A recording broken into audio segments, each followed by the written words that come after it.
this bad boy open.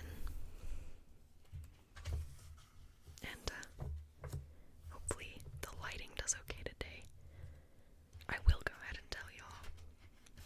One, we've gained a lot of new community members recently. Really excited you all are here. Welcome. I hope you enjoy Big Bend, Rio Grande country. 16th century Spanish explorers triumphs through the valley of the Rio Grande in what is now southern Texas. According to legend, they discovered a rich lode of silver at the top of a jagged mountain near a bend in the river where it had been cut a spectacularly deep canyon. The Spanish soldiers enslaved the native people to work the mine, but eventually the miners rebelled, killed their Spanish overlords, and sealed the entrance to the mine so they would never have to work there again. Looking like an abandoned castle atop a hill, Lost Mine Peak today is a landmark of Big Bend National Park, which encompasses an immense expanse of dry mountains, canyons, and desert wilderness just across from the Rio Grande from Mexico. Here, the river winds south, then suddenly veers north in a great horseshoe curve before turning southward again. The region within the Great Triangle, an area as large as Massachusetts and Connecticut combined, is known as Big Bend country. Forming the southern border of the park, the Rio Grande has sliced a deep chasm called Santa Elena Canyon through red and orange rock. The canyon is so deep and narrow in places that the sun barely penetrates it. This is a wild land with a wild history. People arrived in Big Bend country about 10,000 years ago. They were probably nomadic tribes whose ancestors had recently crossed the Bering Land Bridge from Asia. The first farmers began cultivating the rich bottomland near the river in the 13th century AD. These people may have wandered into the valley from Pueblo cities to the north. When Spanish soldiers and settlers arrived in the 16th century, they captured the indigenous people and sold them as slaves. Soon, more warlike tribes, such as the Mescalero Apaches, moved in from the north, launching lightning attacks on the Spanish settlements. Later, the Comanches made their way into the region, driven by encroaching white settlers from the Comancheria, their prairie homeland in northwest Texas. Skilled horse fighters, the Comanche warriors victimized both Spanish ranchers and Apaches, killing, taking slaves to sell in Mexico, and destroying livestock and crops. They eventually drove the Spanish settlers from the region. In 1821, Big Bend country became part of Mexico, and 15 years later, part of the Republic of Texas. Hundreds of millions of years ago, first one and then another great inland sea flowed through the region, depositing thick layers of limestone and fossil-bearing shale. About 60 million years ago, mountains began thrusting up through the earth. At about the same time, a 40-mile-wide plain began sinking along fault lines. This left the awesome cliffs at Santa Elena Canyon to the west and the Sierra del Carmen Mountains to the east. Then, about 35 million years ago, volcanic activity began spewing vast amounts of ash and dust into the air and squeezing out magma or molten rock to form the Chisos Mountains. Some of the magma that cooled and hardened underground was later exposed by erosion. Today, Big Bend remains a special place. It is at once desolate, haunting, and fascinating. Within the park are archaeological treasures, petrified trees, vestiges of prehistoric cultures, and unusual forms of plant and animal life. Geologically, the park encompasses some of the most fascinating and complex landforms on Earth. Exploring Big Bend. The Chisos are mountains of legend. Look closely at Bullion Bluff in Chisos Basin, and you might see the profile of a reclining man's face. According to legend, this is Alcit, a mighty Apache chief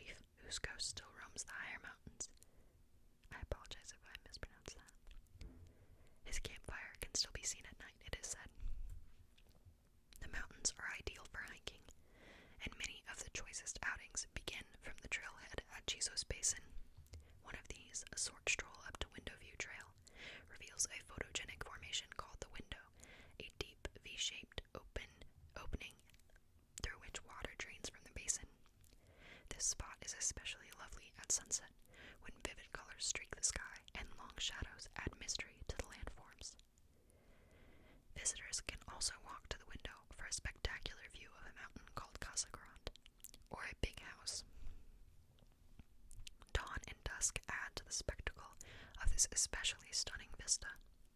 On the south rim, you will find a fine oasis of big-tooth maple, Douglas fir, and Arizona pine. This is the yellow Colima warbler's only home in the United States. Life in Big Bend.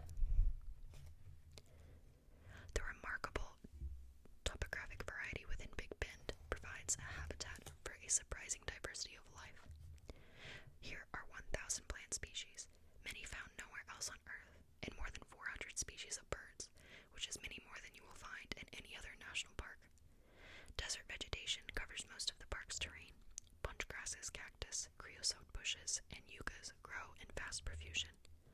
Also abundant are sotols, bright green plants with sawtooth edges on their leaves that the Apaches roasted and ate. Fermenting the plant yields an alcoholic drink. A heavy spring rain can momentarily transform the desert. Normally dry creek beds rage with water, and dormant seeds create short-lived fields of wildflowers. Elsewhere in the park, the Rio Grande, with its deep canyons and floodplains, creates an ecosystem all its own, as do the cool Jesus Mountains, which harbor forests of pine and oak that provide a habitat for deer, mountain lions, and other animals.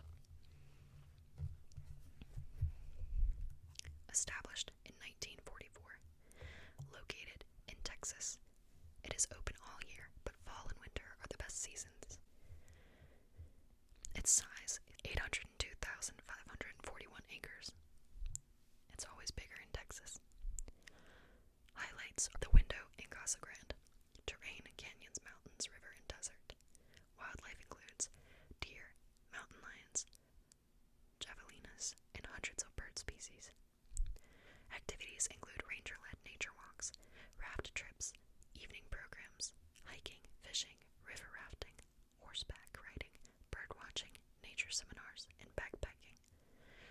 It has 2 visitor centers, information stations, park lodge, 4 campgrounds, and a trailer park.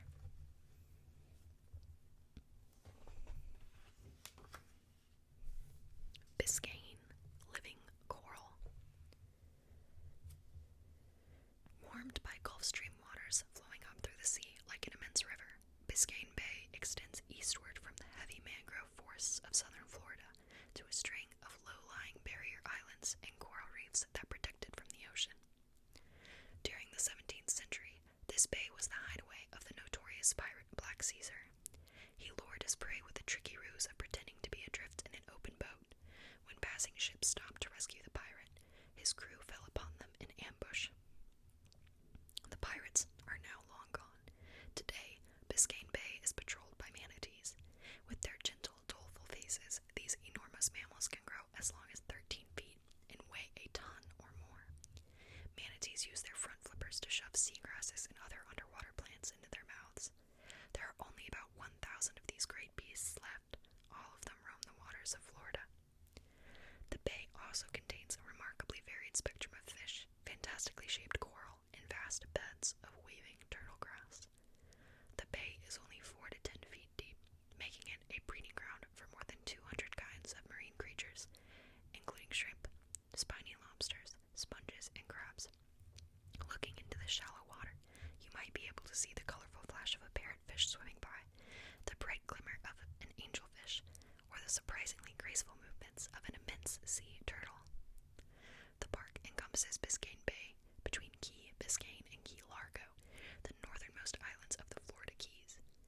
It is the only national park that is almost entirely underwater. Only 4% of its area is on dry land. The rest is an ocean. Only 4% of its area is on dry land. The rest is an ocean wonderland. The surface areas of the park consist of about 40 barrier islands strung across the water like pearls on a string, and the magnificent mangrove shoreline that is the East Coast's major undeveloped coastal areas. The mangroves help stabilize this shoreline by trapping their own fallen leaves in networks of tangled roots. This decaying matter, rich in protein, provides food for the tiny creatures that occupy the bottom of the bay's extensive food chain. The mangroves also attract many species of birds, including peregrine falcons and bald eagles. Like nearby Everglades National Park, Biscayne was created by Congress under intense pressure from environmentalists, sportsmen, and other concerned citizens who wanted to save the bay from the threat of developers. In the 1960s, plans were made to build resorts and subdivisions on the northern Keys and to put an oil refinery on the adjacent mainland. To prevent this from happening, Biscayne Bay was made a national monument in 1968. The protected area was expanded to its present size, which encompasses more keys and reefs, when it became a national park in 1980. Today, the park covers more than 170,000 acres. Wow. Coral Reef. Also, look, baby birds. Baby birds. That's so cute, you guys. Coral Reef. The most prominent life forms in Biscayne National Park are the extensive communities of underwater coral reefs. These are the only living reefs within the continental United States. Coral comes in many forms. As park visitors tour the bay in glass-bottom boats, the floor show includes giant brain coral and mountainous star coral. Some of these coral reefs are extremely tall, rising hundreds of feet from the seafloor with branching shapes that reach out in every direction. Coral reefs are formed over centuries as colonies of tiny polyps secrete an exoskeleton of calcium carbonate, or limestone, then live within the tiny nooks and crannies of the ever-growing formation. The accumulation of this skeletal material, broken and piled up by wave action, eventually produces a huge rocky mass that can support an astonishing variety of animal and plant life. All the reefs in Biscayne Bay harbor an array of vibrantly colored fish,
This is just how my stories go. I'm sorry. You're getting me, going. But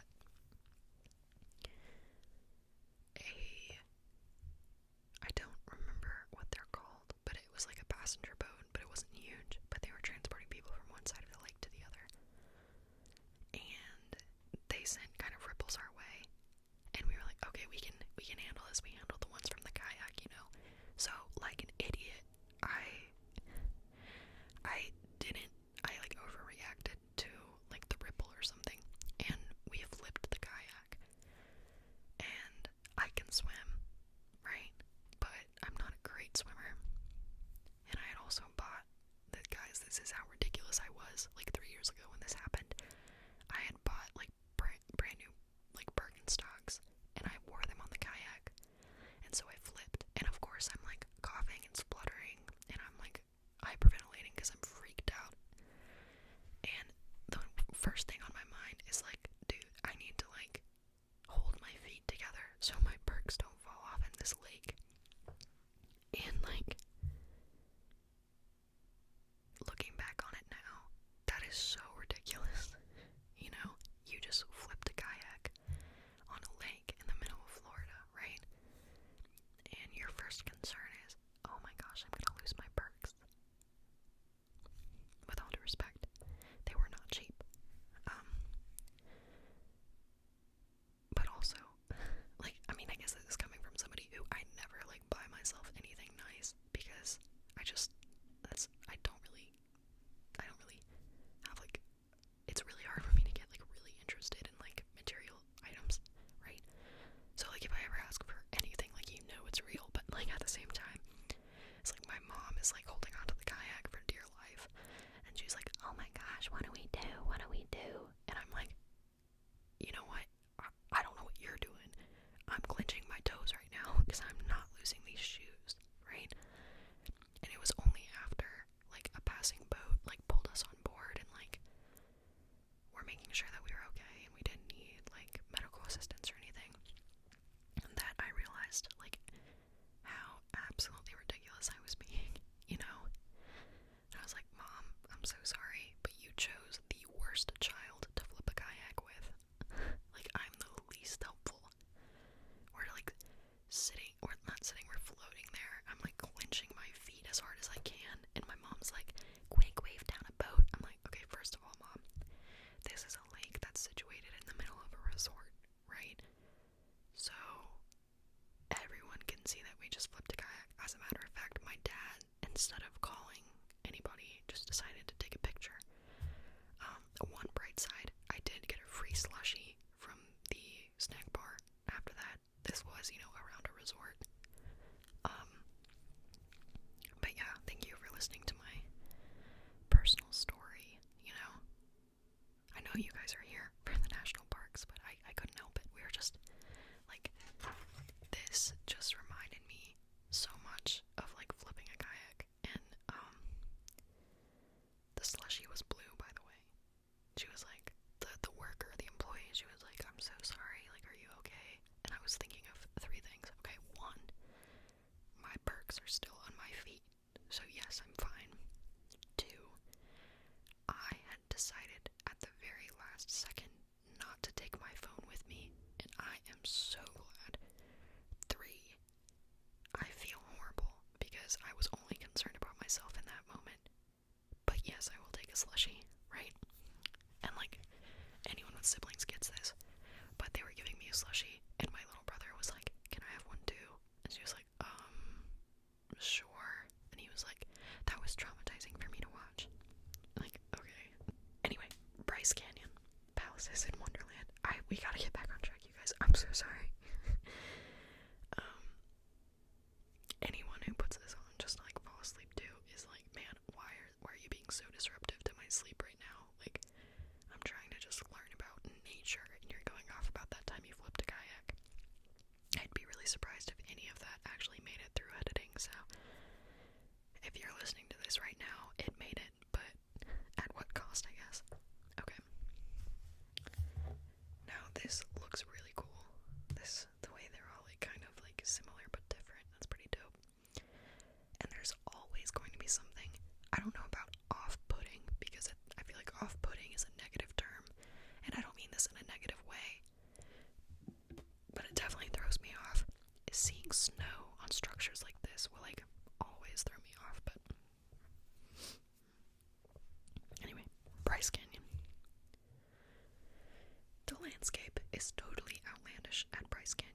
This is a place that looks like it had been gouged out of the earth, then filled with orange and red rock pedestals so fancifully and bizarrely formed that they look like inhabitants of a dream world.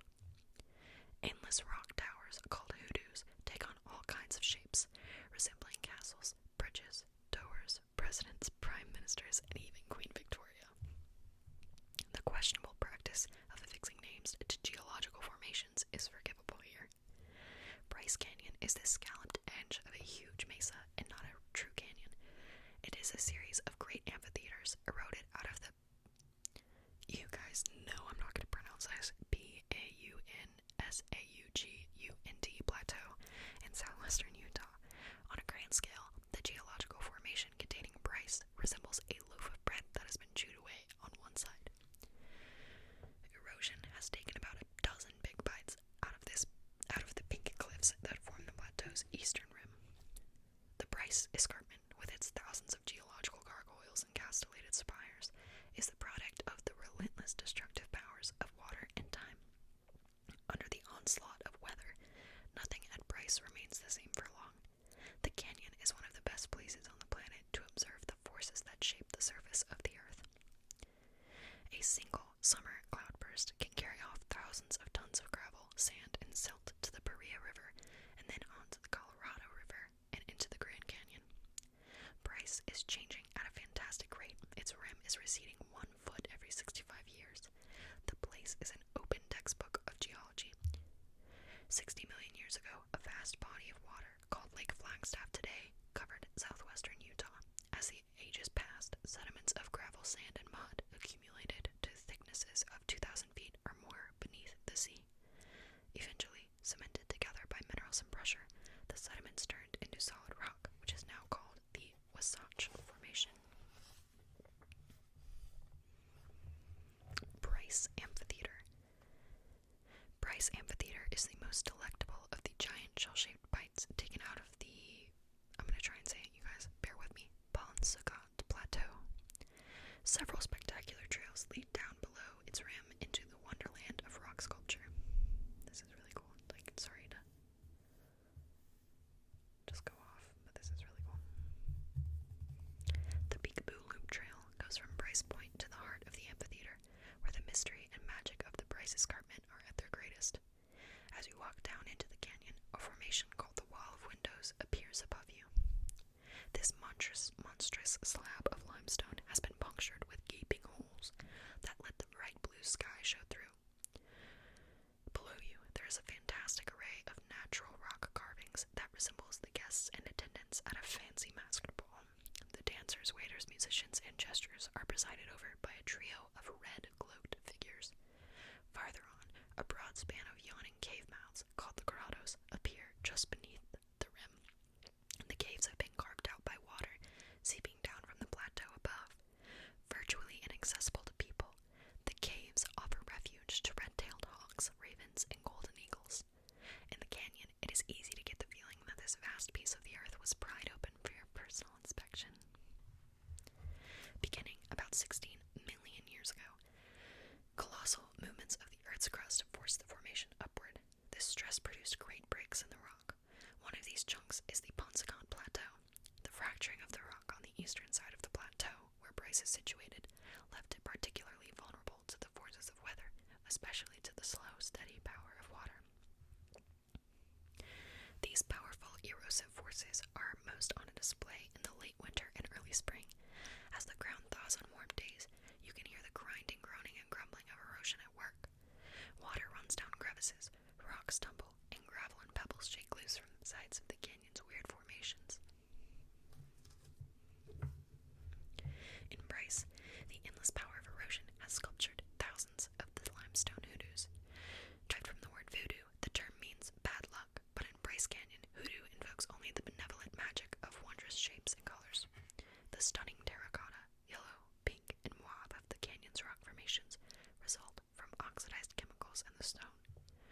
Red and yellow come from iron, blue and purple from manganese. Light also affects the colors of the formations in Bryce.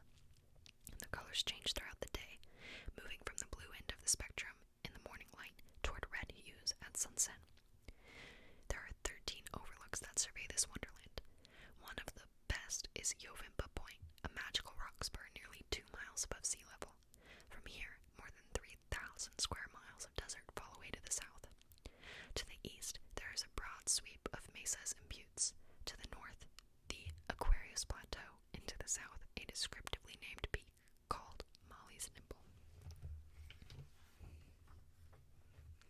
Bryce in winter. Every winter, Bryce Canyon becomes a fairyland. Its thousands of rock hoodoos take on the appearance of magical figures made of red and orange with mantles of white. The Park Service clears the 15-mile-long scenic drive to Rainbow Point, making this winter wonderland accessible by car. With a permit, snowshoers and cross-country skiers can sleep outdoors in designated winter campsites along the Fairyland Loop Trail, the Under the Rim Trail, which connects with many of Bryce's shorter paths, and the Riggs Spring Loop Trail. Snowshoes are provided at no cost at the visitor center. Cross-country skiers cruise along the rim with manzanita, pinon, and ponderosa pines. Skiers that don't mind getting a little snow down their collars venture down the steep trails leading to the canyon floor.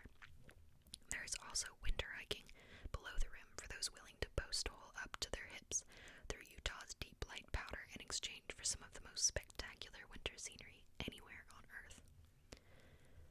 Established in 1924, located in Utah and open all year round, Bryce Canyon National Park is 35,835 acres. Its terrain includes forested canyon rim and deep escarpment, and highlights are the Silent City, the Wall of Windows, and Queen Victoria. Wildlife include mule deer, small mammals, reptiles, hawks, golden eagles, and other birds. Activities include ranger-led walks and talks, evening programs, night sky programs, moonlight walks and snowshoe walks, horseback rides, white hiking, cross-country skiing, snowshoeing, and backpacking by permit. Services include a visitor center, a park lodge, and 2 campgrounds.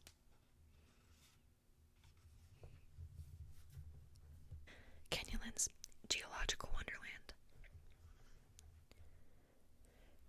Canyonlands encompasses a vast sandstone wilderness cut by great chasms and gorges. From all appearances, this is one of the most arid places on Earth, yet it was forged by water. The combined energy of 2 unusually abrasive rivers has created what is surely one of the most spectacular examples of the power of erosion anywhere on Earth. This is a landscape of deep shadowed canyons, bright orange mesas, great buff-colored pinnacles and maroon buttes, an intense palette of natural colors that comes alive in the rays of the setting sun. The terrain here seems so surreal that it looks as though it might have been painted by Salvador Dali. The wild array of arches, sandstone pillars and needles, canyon mazes and scarps that make up the otherworldly terrain of Canyonlands National Park is the work of the Colorado and Green Rivers. They meet in the heart of the park at the spectacular site called the Confluence. Here, the rivers form a great Y, cutting 1,000 feet into the brilliantly hued sandstone. From the confluence, the rivers roll on, as over the 20 million years of its existence, the Colorado River has carried away solid rock from an area the size of Texas and 2 miles deep. The abrasive power of this sediment, helped by wind, precipitation, and frost, has carved out deep canyons, stark mesas, and high buttes unlike any seen elsewhere on Earth. The remarkable stripes that run through the nearly unbelievable shapes of these figures are the result of the way in which different kinds of stone have resisted the constant aggression of these natural sculpting agents. The perpendicular landscape of the region was also shaped by underlying deposits of salt. Under great pressure from the rock above, the salt is formed into huge domes that eventually fracture the surface. The 2 rivers that flow together in the park divided into 3 sections. In the north, a high mesa called Island in the Sky rises 2,000 feet as a great scarp several miles from the confluence. In the east is the district known as the Needles. Here, giant pinnacles banded with alternating white and red stone rise 400 feet above the grassy floors of valleys ringed by perpendicular cliffs. Across the conjunction of the rivers, to the west, lies the Maze, an isolated wedge of canyon country. At the end of the 14-mile trail, the Maze overlook offers a spectacular vista of rivers, spires, clefts, and canyons. Many people argue that this is the finest view in the Southwest. Canyonlands is mostly wilderness, with paved highways penetrating only its periphery. Trails and jeep roads lead into some of its most scenic and geologically flamboyant places. They meander along the rims of high plateaus, then plunge dramatically down steep canyon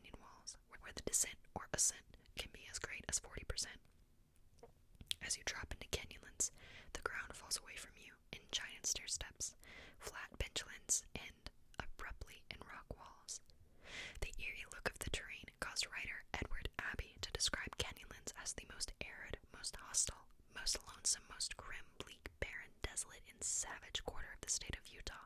The best, by far. We read that quote, I think it was in our very first video, or maybe our second video, and I remember thinking, he's using a lot of negative language that has negative connotations. And then he's saying that it's just like, you know, like I know that's not what he means, but it sounds like what he means. You know what I'm saying? But anyway, we've gone down that path. I'm not gonna do that again. The Needles. Visitors without a four-wheel drive vehicle can get a real feel for Canyonlands by driving into the Needles area on the eastern side of the park. Here is a spectacular landscape of deep canyons, unusual flat-bottomed valleys called grabens, sandstone formations such as the descriptively named Molar Rock, and numerous arches. An 18-mile-long paved road with dirt spurs leads into the area. It begins at Squaw Flat, a grassy area with pinyon pine trees and junipers. At Pothole Point, you can walk to rock depressions that fill with rainwater. These little ponds are an important source of water in canyon country. They often teem with life such as snails, fairy shrimp, and worms, which live through the dry summer months wrapped like mummies in dried mud. From Pothole Point, you follow the road to its destination at Big Spring Canyon. Here, squat pedestals of sandstone rise like mushrooms from the barren bedrock. This point is the beginning of the trail that leads to Confluence Overlook, one of the most spectacular trails in the Southwest. The trail climbs the side of a canyon by means of a ladder, ending at a site more than 900 feet above the point where the rivers merge.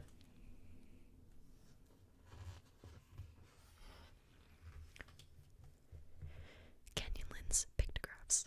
Canyonlands pictographs, paintings on stone walls, are found in a detached section of the park called the Horseshoe Canyon Unit. At Ghost Gallery, ancient figures painted in red ochre stare at you through the centuries with hollow eyes. Archaeologists believe that these life-size pictographs may be 6,000 years old. They do not look like the work of the Anasazi or any of the other people known to have lived in this region, so archaeologists surmise that the pictographs were left by earlier people. No one knows for sure.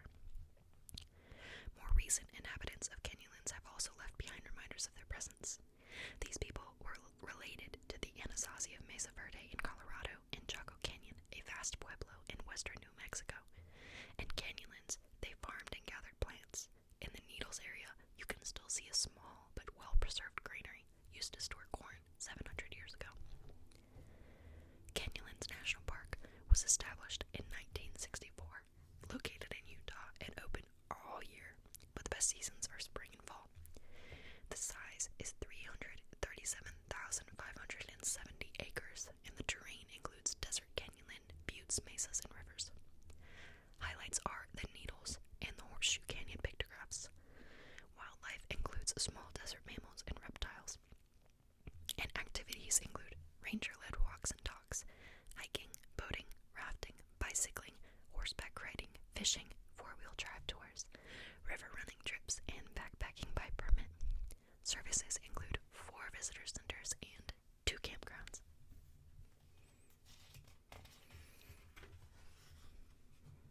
Capitol Reef. The land rose up.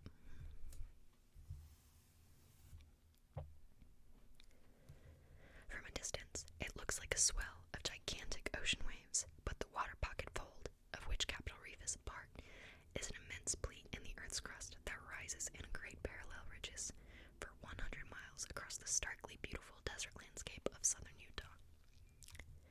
The awe-inspiring formation is not actually a reef, but a ridge of limestone that once existed in an ocean. Water Pocket Fold is one of the world's largest and finest monoclinal flexures. I'm not a scientist, y'all. In these unusual places, the Earth's crust has buckled upwards. Early pioneers who were not geologists called any rocky barrier to their travel a reef, and this reef's sheer cliffs, which are nearly 1,000 feet high in some places, blocked the east-west travel in this region for decades. Over the centuries, the exposed edges centuries of the uplift have eroded into a slick rock wilderness that encompasses most of the park's scenic splendors. Layer upon layer of brightly colored sandstone is cut by deep serpentine canyons or eroded into natural bridges or massive domes. One of these great monolithic rock structures apparently reminded an early traveler of the Capitol Dome in Washington, D.C., and he came up with the name Capitol Reef. The park is in such a remote corner of the Colorado Plateau that the nearest traffic light is about 80 miles away. But for centuries, Capitol Reef has been known as a place of dramatic beauty that has drawn visitors to gaze at its wonders or reap its bounty. Ancient petroglyphs, often figures of bighorn sheep and other animals, were cut into rock walls by people who inhabited this area more than 700 years ago. The people who carved these figures once plowed fields in the central area of today's park, where towering cliffs contrast with a green oasis lying along the Fremont River. In the 19th century, Mormon pioneers farmed and planted orchards in the valley, leaving behind the apple, peach, and apricot trees that are still there to this day. The last residents left in the early 1960s, but cattle drives through the park still bring back the feeling of the frontier days. In the southern end of the park, wilderness trails wind through places with such poetic names as Muley Twist Canyon. This path is so narrow that, in pioneer days, mules had to slither through the canyon. Elsewhere, the pioneers descriptively dubbed the terrain Poverty Flat, Fern's Nipple, Tarantula Mesa, and Dogwater Creek. To the north, the lovely Cathedral Valley reveals eroded spires of Entrada sandstone that rise 50 stories from the valley floor. In Cathedral Valley, a narrow four-wheel drive road loops among stark and bizarre formations with such names as the Gypsum Sinkhole, the Walls of Jericho, and the Temple of the Sun. Sometimes lucky park visitors encounter a herd of desert bighorn sheep. The last sighting of a native bighorn was in 1948, and park officials believe that they disappeared because of diseases caught from domestic sheep. The park reintroduced the desert bighorn in 1984. Capitol Reef Scenic Drive. Capitol Reef's lovely 25-mile-long scenic drive leads into the heart of the park along an old wagon trail called the Blue Dugway. Legend has it that this road has been used by Native Americans, outlaws, miners, and gypsies. It is said that the devil himself was once spotted strolling on the trail. A pioneer farmer supposedly drove him away with the Book of Mormon. Today, the Blue Dugway is graded and covered. It connects the former Mormon community of Fruta with the section of the water pocket fold called Capitol Reef. One spur road leads into the Grand Wash, a canyon supposedly used as a hideout by the famous outlaw Butch Cassidy. From the trailhead in the canyon, a spectacular hiking trail leads down to the Fremont River through a series of narrows, while another trail climbs for a mile up to the imposing rock formation known as Cassidy Arch. There's Capitol Reef right there in Utah. Established in 1971, located in Utah and open all year long, 241,904 acres, and the terrain includes high desert ridges, canyons, and river valleys. Highlights include the Muley Twist Canyon and Cassidy Arch. Wildlife includes desert bighorn sheep, mule deer, small mammals, reptiles, and birds. Activities include ranger-led nature walks and evening programs, interpretive exhibits, scenic drives, hiking, fruit picking, bird watching, horseback trips, jeep tours, and backpacking by permit. And services include a visitor center and 3 campgrounds. And we will start off at the next video at Carlsbad Caverns. Thank you guys so much for sticking with me through this video. And I fully expect that this one is going to take us a little while, but I'm glad that I'm actually getting to read it to you guys instead of just pointing out pictures. Just a couple of things real quick. One, thank you for coming back. Thank you for returning. If this is the first video of my channel you're seeing, then welcome, and if not, I already addressed you. But I hope that you enjoy. If there's anything that you'd like to see more of, definitely drop that down in the comments. I love getting to see your comments and know that there are people that enjoy my content. Because like I mentioned before, just like everybody else, I've got a lot going on, and so getting to do this channel, this isn't an obligation for me, escape, and it's something that I really enjoy. And so it really brings me a lot of satisfaction when I read that other people are enjoying this as well. Drop a like if you feel like it, and if you're interested in seeing more of my content, you can subscribe. If not, it was nice having you for this video. I hope that you have a great rest of your morning, afternoon, evening, night, wherever you are, whatever you're doing, and I will hopefully hear from you again. Goodbye.